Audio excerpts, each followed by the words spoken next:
Hello and welcome.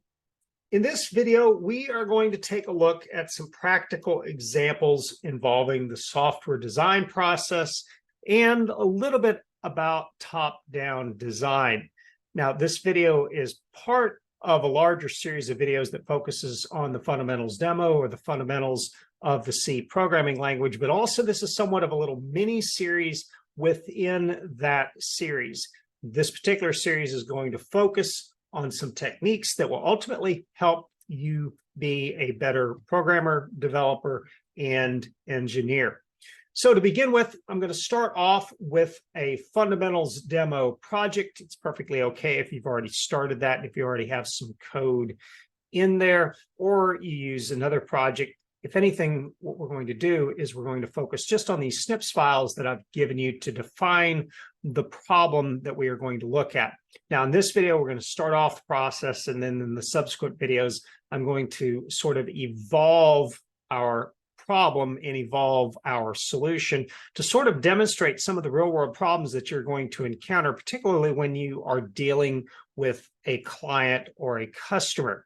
So to begin with, go ahead and grab a copy of our problem_1.c file. You can see in there that it has the function prototypes, as well as a comment block and the description of the problem that we are trying to solve. Now, I've already used our main template that I provided in some earlier videos to be able to essentially flush out our project. I would encourage you to do the same thing. And that's where we can see then how this comment block is structured and so on. But go ahead and copy over the relevant pieces here, copy over our function prototype, as well as the rest of the code and comments that I've given you. And then what we can do is we can sort of just hide this, or at least minimize this, so that we can look at the problem. And again, this is intended to be somewhat of a practical example to what we watched in our earlier videos. If you've not yet done so, I highly encourage you to go back and take a look at the software design process, as well as the top-down design in our earlier videos. So begin with, let's read the problem. A new client comes to you with what appears to be a simple task: compute the physical properties of a box with known sides. Basically, in your mind, you should just be thinking of a rectangular box. In other words, what kind of information would you need about the box, the length, the width, the height, and then collect that information from the user interactively from the command line and calculate the following properties and report in a tabular form. Well, if you notice, I haven't given you a lot of information, and that's somewhat intentional, because what we want to do is sort of mirror the process that you're going to experience when you are engaging with your client or when you are engaging with your customer. And so let's go through and let's start to flush out some of these requirements or some of the specifications for our problem here, our project. And we can start off with the input values that we know we're going to need. We're going to need a length, a width, and a height. And then some of the output values that we might be interested in are going to be the surface area, volume, and also let's go ahead and calculate the edge length. In other words, that's basically the sum of all of the edges of our box. And you can use this for a variety of reasons. For instance, if you were a welder, you'd be interested in knowing the total amount or total length of welds that you would need to weld. If you're going to tape up the side of the box, you might need to know the length or the amount of tape that you would need, and then so on. And then the other piece of information that we sort of need to have, although not necessarily to start the project, is what other functions we're going to use. And for this example, we're going to use no other functions. Now, what we want to do now is we want to mimic that software development or software design process as best as possible. And the idea is that I'm going to document as we go along the process of building this particular function, building this particular solution. And so if you recall from the earlier video, one of the first things that we want to do is we want to capture the requirements, capture the inputs and the outputs, and also attempt to figure out, for instance, what data types are necessary. And we don't really want to start the design yet. We don't want to talk about the formula that we're going to use or anything along those lines, but step by step, we want to go through and we want to set up our solution. And so the first thing that we want to do is we want to identify the data and variables that we need. And again, this is going to be a little bit iterative, but right off the bat, from our understanding of the problem, we know that we need a length. And logically, that would be the double data type. We're going to need a width. We're going to need a height. And what we want to do is we want to go ahead and declare the additional variables that we would need for our output, which is going to be our surface area,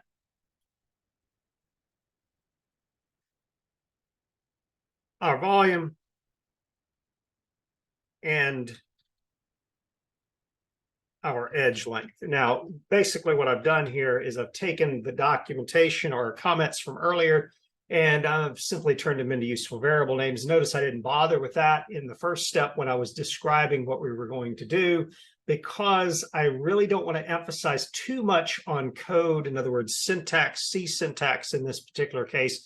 If anything, what I want to do is I want to focus on understanding the problem.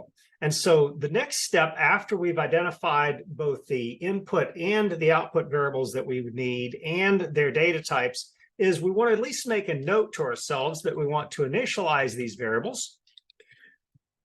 And you can go ahead and do this. You could leave this for a later step, but you might accidentally forget.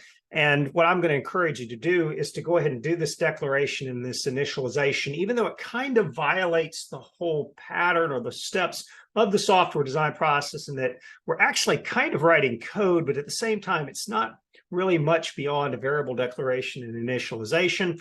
So you could just do this in comments and then come back to it, but it's an easy enough step to just simply come along and then initialize these variables. In this case, since they're doubles, I'm going to initialize all of them to 0.0. You can also notice here that some of my warnings are going away about not using the variables. And so there's my height equal to 0.0, my surface area. And at some point, you can actually use the control in the space bar to simply autocomplete a little quicker. We have our volume equal to 0, and then our edge length also equal to 0. Now, at this point, what we want to do is move forward in the process of either looking at what we want to output back to our user, again, to understand the data and how we're going to capture it as well as present it, or we can focus on the equations and not the code associated with the equations, but the pseudocode associated with them. So again, there's a couple of different ways that you can go about doing it, but I am a firm believer in putting placeholders in place as reminders for you to go back and then finish the easier parts first. What I mean by that is we can simply go through step by step and identify what the major pieces are. And the next one, of course, is collect the information from the user.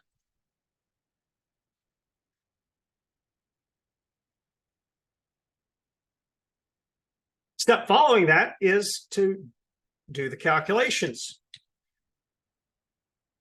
And then lastly is to present the results. And now at this point, you've effectively got a nice scaffold for your function, in other words, to move forward to solve the problem. Now, again, we could talk about the calculations. We could talk about how to collect the information from the user. So let's flush out some of these details right here so we can collect the information from the user on the command line. And from there, then we can start by putting some code in there, or we can just simply do the same thing now for the calculations. So do the calculations. What does that look like? Well, we want to calculate the surface area, the volume, and the edge length. And you can see here that what I'm doing is I'm simply just creating a little placeholder, a little marker that indicates all of the steps that I need to do. And then for the present the results here, let's just make a little comment here as a nice table. And you can even go so far as to think a little bit about what the borders might look like and so on. Again, these are just sort of reminders of what we want to do. And now let's go back to the first step here with the collect the information from the user on the command line. A little typo here in my comment.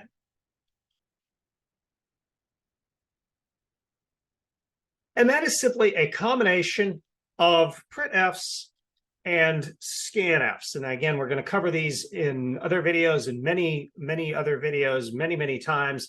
For right now, though, what we'll do is we'll just go through the steps of how to go about doing that. First step is you always want to provide a nice prompt, maybe following some sort of template or even some sort of recommendations from your client, and have a friendly message here. In this case, please enter a length. You probably want to consider mentioning the units and also perhaps a warning indicating that it needs to be greater than 0. But again, the problem is going to lend itself to whatever prompt you might logically need to use here, followed by a new line, and then, of course, the semicolon at the end of the line. Now, what we want to do is we want to follow this up immediately with a scanf. In this case, we're going to have our %LF since it is going to be a double, and we simply store it then at the address of our length variable. And at this point, we can do a little bit of creative copying and pasting. And pretty quickly, we can flush out all of our input arguments that we want to capture just simply by changing then the length to the width, and then ultimately to the height.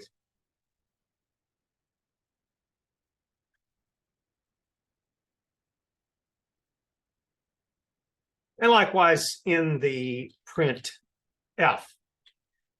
Now, at this point, we've essentially handled the input, and you've got a couple of choices now. You could technically go ahead and jump straight to the output. As a matter of fact, it's something that I really like to do in general, because at this point, we've initialized all of our input and output variables. So technically speaking, we don't even have to focus on the calculations yet. In this case, the calculations are pretty straightforward, but assuming that maybe you need to get some additional feedback from your client, from your customer, you can go ahead and jump to the presentation portion, in which case, basically what we're going to do is put a nice border up for our table. In this case, I'm just using equal signs followed by a new line, top and bottom of our table. And then what we might want to also consider doing is putting a header in here. So it's going to be the name for the field that we're interested in presenting, followed with, or rather followed by, the value, and a little bit of trial and error, and you'll be able to get this lined up rather nicely. Don't overthink it the first time through. As a matter of fact, we're probably going to need to make some modifications anyway to make this look a little better, at which point you simply want to go through and print out all of the input and output arguments. And what I prefer to do, at least to start with, unless you're given in some additional direction, is do it in the order in which you have declared the variables. Again, depending on what the customer wants, that might change. In this case, we've declared the variables in the same order that we're capturing from the user. So we're going to do length, width, and height. So we'll start off with length. And for the format spec for right now, what we're going to do is we're going to use %.4f. It's a quick reminder that the format spec is essentially just the format that you wish to display a particular value in. In this case, the F is going to be how we're going to display a double. And in this case, what we want to do is display the value in the variable length. We want to repeat the process for the width and the height. Again, just some creative copying and pasting, and making sure, of course, that you change everything that you need to, as well as making sure to line them up again once you've made those changes. And at this point, it's probably going to become a little bit tedious, but we want to do the same thing now for the surface area, the volume, and the edge length. Again, of course, what we would do is we'd simply change each of our names here and the variables. Now notice here a couple things. Matter of fact, I'm going to go ahead and put in one additional character here just because I like the aesthetics behind it in the colon. Those are, again, completely optional or will be specified by your client, your customer. And you'll notice that in the table itself, you don't necessarily have to use exactly the same syntax as you did for your variable. Sometimes in some of my later videos, you'll actually see that I would, for instance, put in surface underscore area if there was an underscore in the variable. But again, that's completely up to you and your customer, whatever requirements you're trying to follow. In this case, then we'll have our volume and our edge length. Now, it's important to note here that we have not yet done any of our calculations. And again, this is one option that you can take. And the reason I encourage you to consider this option is because it is a very fast path to success. In other words, at this point, you can go ahead and run your function. You can test that your prompts are correct, that they're spelled correctly, etc. I can see one thing, for instance, right off the bat in my table that I might like to change. I didn't even mention my units in here, so we probably want to consider going back and adding the units. Again, there's a lot of things that we can play around with here. And again, just taking a few minutes to make this look decent.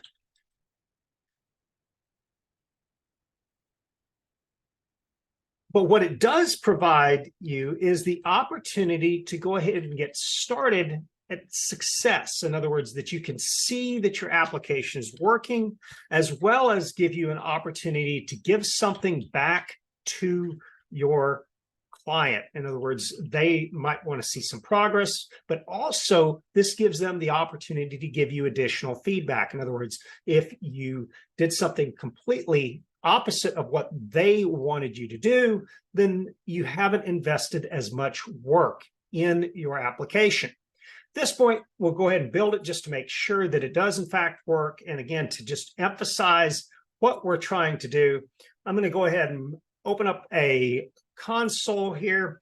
I'm going to cd to my documents, courses, EE233, projects, and in this case, I've called this one my fundamentals demo.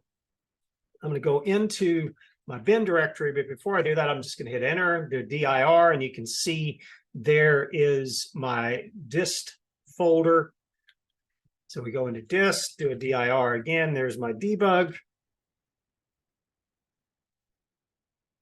Spelled correctly, of course, there we go. dir, min gw. dir again, and sure enough, there we go. There's our fundamentals demo, which we can just simply type in a couple of letters, hit tab,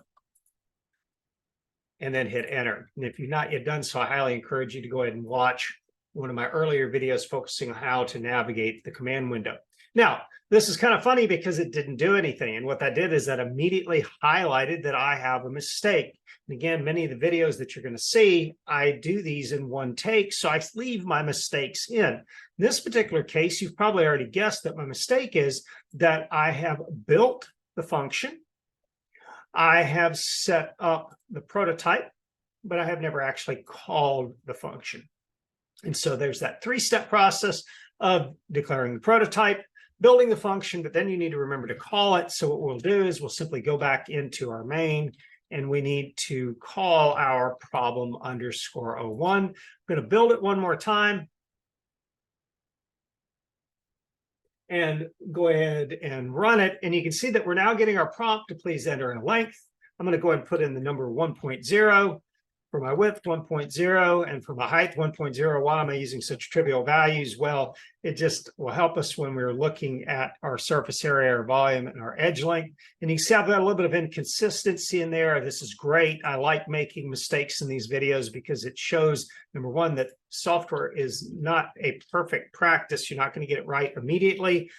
You're going to go ahead and change that in the table. Again, you can use the underscores. That's perfectly fine. But just for consistency here, now you see that I have my input and my output, and I have a nice looking table. So I already have something to give back to our customer. Now, if you had forgotten to initialize your variables, you would have gotten some very, very weird results. And I imagine a few of you might have if you've been following along. So you always want to remember to go ahead and declare and initialize the variables. And even though that is technically writing C code earlier in the process, than we had described with the software design process, it is sort of a cross between the comments and actual syntax. So that's probably okay. Now we've gotten our input prompts, our printfs and our scanfs, all of that handled. We've got our table or our output. In other words, we figured out how we're going to present the information back to the user. Now we need to start thinking about the calculations. Now, again, these are pretty simple, so you probably wouldn't have added a whole lot in the way of comments for these particular formulas. You could, of course, describe the surface area, but that one's pretty clear. The volume is pretty clear. The edge length, however, is perhaps not as clear. And so I want to put a little description in here for this. So it's the sum of all of the edges. Okay, because again, this is probably not one that we're all that familiar with calculating. And again, you can go ahead and throw some additional comments in there to describe a particular algorithm or a process. But for this simple example, these will probably suffice. And then what we can do now is we can simply go ahead and complete our function by doing our operations. In this case, for our surface area, we could probably put a little note here is that technically it's the sum of the area of all the surfaces, which again, probably seems a little bit redundant, but it does help us remember that is going to be 2 times the length times the width plus 2 times the length times the height.